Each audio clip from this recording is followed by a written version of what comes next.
Exercise 1.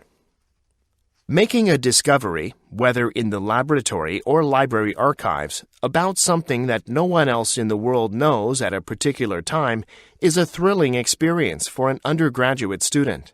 College students who have the opportunity to participate in undergraduate research can experience this thrill of discovery. They may identify a new bacterial strain, make a connection between previously separate concepts, or uncover long-forgotten archival documents that lead to a new understanding of an issue. Nearly every U.S. college and university includes undergraduate research experiences in the learning opportunities offered to students. Institutions of higher education of all types are implementing a number of creative approaches to facilitate innovation, problem-solving, and discovery, and they see undergraduate research as a critical vehicle for achieving these objectives. Exercise 2. A professor sent his sociology class to a school in a slum to record case histories of 200 young boys. The sociology students concluded that each boy appeared doomed to a bleak future. More than 2 decades later, another sociology professor sent his class out to find out what had happened to these 200 boys.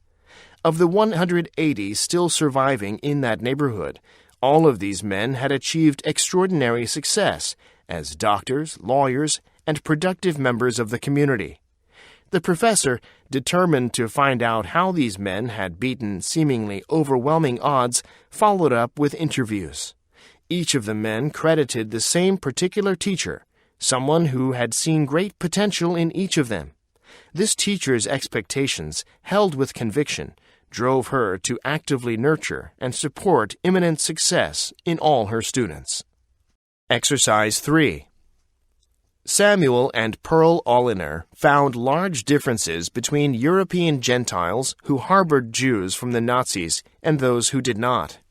Rescuers reported close childhood associations with more people of different social classes and religions.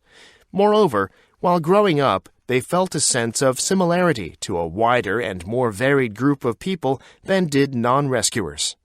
Not only was this expanded sense of we related to their decisions to aid people different from themselves during the war, but also, when interviewed half a century later, rescuers were still helping a greater variety of people and causes.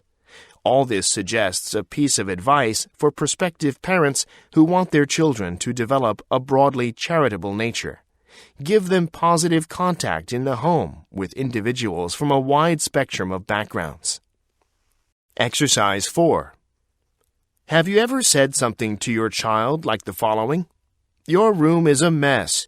I want you to clean it up before you go to the game." Have you then wondered why she didn't do what she was told to do right away and with a smile? You made a unilateral decision, and she was expected to carry it out according to your time frame and standards because, after all, I'm the parent. This attitude, however, fails to consider the child's point of view. When you neglect to consider your child's thoughts, feelings, needs, and possible solutions to getting the room cleaned, you do so at the risk of losing her respect and goodwill. Your child's grumbling resistance is, in effect, a natural consequence of your choice to operate without her input.